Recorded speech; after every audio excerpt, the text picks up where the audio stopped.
آج کی اس خوشگوار صبح میں آپ سب کو میرا سلام۔ آج کے اس خوبصورت دن اور سہانی صبح میں ہم ایک بار پھر آپ کی خدمت میں حاضر ہیں۔ حسب معمول ہم اپنے دن کا آغاز خدائے بزرگ کی حمد و ثنا کرتے ہوئے کریں گے۔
خدا کی حمد و ثنا کرنے کے بعد ہم خدا کے بندے کے وسیلہ سے خدا کا کلام سنیں گے۔ بائبل مقدس میں پیدائش کی کتاب اس کا 41واں باب، پیدائش 41واں باب اور اس کی پہلی آیت سے چوتھی آیت تک۔ پورے 2 برس کے بعد فرعون نے خواب میں دیکھا کہ وہ لبے دریا کھڑا ہے اور اس دریا میں سے 7 خوبصورت اور موٹی موٹی گائیں نکل کر نیستان میں چرنے لگیں، اور ان کے بعد 7 اور بد شکل اور دبلی دبلی گائیں دریا سے نکلیں اور دوسری گایوں کے برابر دریا کے کنارے جا کھڑی ہوئیں، اور یہ بد شکل اور دبلی دبلی گائیں ان 7 خوبصورت اور موٹی موٹی گایوں کو کھا گئیں۔ تب فرعون جاگ اٹھا۔ آمین۔ آج کے دن میں بائبل مقدس کا ہی ایک واقعہ ہے جس کو ہم کہانی کی شکل میں سیکھیں گے۔ بائبل مقدس میں پیدائش کی کتاب اس کا 41واں باب، اس میں ایک واقعہ بیان کیا گیا ہے کہ جس میں بادشاہ فرعون خواب دیکھتا ہے، اور اس خواب میں اس نے اس طرح سے دیکھا کہ ایک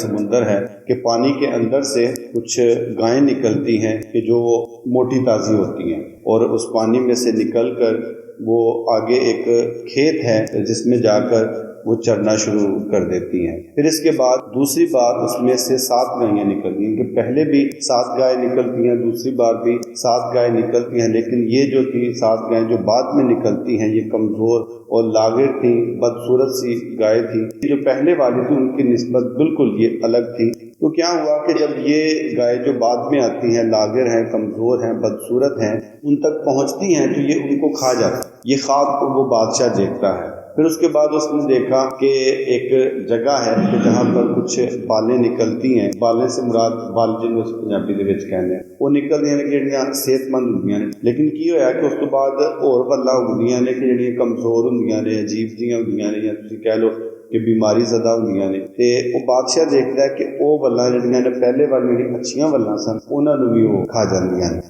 یہ 2 خواب اس نے دیکھے، اور وہ اپنے جتنے بھی اس کے جادوگر کہہ لے یا جتنے بھی ان کے حکیم تھے ان سب کو وہ بلاتا ہے اور ان سے کہتا ہے کہ اس کی تعبیر کرو۔ اور یہ بادشاہ جو ہے یہ خواب بتاتا بھی ہے، خواب پہلے بتاتا ہے پھر اس کے بعد کہتا ہے کہ اس کی تعبیر کرو، لیکن کوئی بھی اس کی تعبیر نہیں کر پاتا۔ تو وہیں پر ایک شخص موجود ہوتا ہے جس کے لیے آپ کہہ لیں کہ ایک سردار تھا جو انتظامی لحاظ سے وہاں پر موجود تھا۔ اس کو یاد آتا ہے کہ کسی الزام میں وہ اور ایک اور شخص ہوتا ہے جس کو نانپس کہا جاتا ہے، وہ جیل میں ہوتے ہیں، اور جیل کے اندر وہ کچھ خواب دیکھتے ہیں جو ان کی آزادی اور ان کی پھانسی سے متعلق ہوتے ہیں۔ جو شخص یہ بات بتا رہا تھا اس کے بارے میں اس نے یہ کہا کہ تیرے خواب کی تعبیر یہ ہے کہ تو دوبارہ سے اپنی جگہ پر بحال ہو جائے گا، اور دوسرے کے بارے میں یہ کہا کہ تجھے پھانسی ہوگی۔ تو ایسا ہی ہوا، لیکن ساتھ اس نے یہ کہا تھا جب تو اپنی جگہ پر بحال ہو تو مجھے یاد کرنا، اور اس بات سے وہ افسوس بھی کرتا ہے کہ میں نے اس کو یاد نہیں کیا، افسوس بھی کرتا ہے، اور ساتھ ہی ساتھ وہ بادشاہ کو بتاتا ہے کہ بادشاہ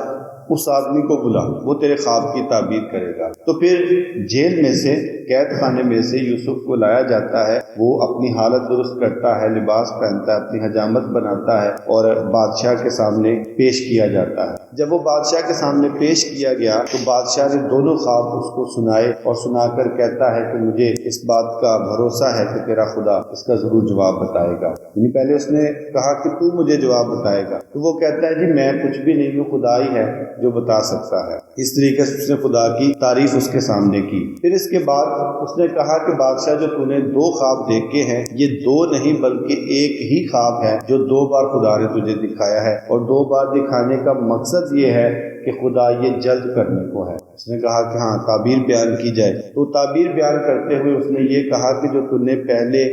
7 موٹی گائے دیکھی اور 7 صحت مند بالیں دیکھی، یہ دونوں وہ 7 سال ہیں کہ جن میں خدا اس ملک کے اندر مختلف طرح سے جتنی بھی پیداواریں ہوں گی فصلوں کی وہ بہت زیادہ ہوں گی، یعنی کہ اتنی زیادہ ہوں گی کہ تمہارے لیے سنبھالنا مشکل ہوگا۔ اور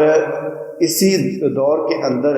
اگر تم بندوبست کر لو تو کر لو، اس لیے کہ جو بعد میں 7 گائیں نکلتی ہیں، 7 بالیں نکلتی ہیں جو کمزور ہوتی ہیں اور ان کو کھا جاتی ہیں، یہ وہ 7 سال ہیں کہ جن میں قحط پڑے گا، کال پڑے گا۔ اس نے کہا کہ اگر تجھے کوئی ایسا شخص مل جائے، ایسا منتظم مل جائے کہ جو ان 7 سالوں میں، جو پہلے 7 سال ہے کہ جن میں پیداوار بہت زیادہ ہو، وہ اپنے آگے ناظم مقرر کرے مختلف شہروں میں، مختلف علاقوں میں، اور وہ لوگوں سے جتنا بھی اضافی اناج ہو یا پیداوار ہو وہ اس کو سٹور کرتا جائے، اور 7 سالوں کے بعد جب قحط آئے تو اسی کو استعمال کیا جائے۔ اس نے بڑی ڈیٹیل کے ساتھ اس کو سمجھایا، تو بادشاہ اور جتنے بھی اس کے ساتھ لوگ تھے وہ یہ کہتے ہیں کہ ہمیں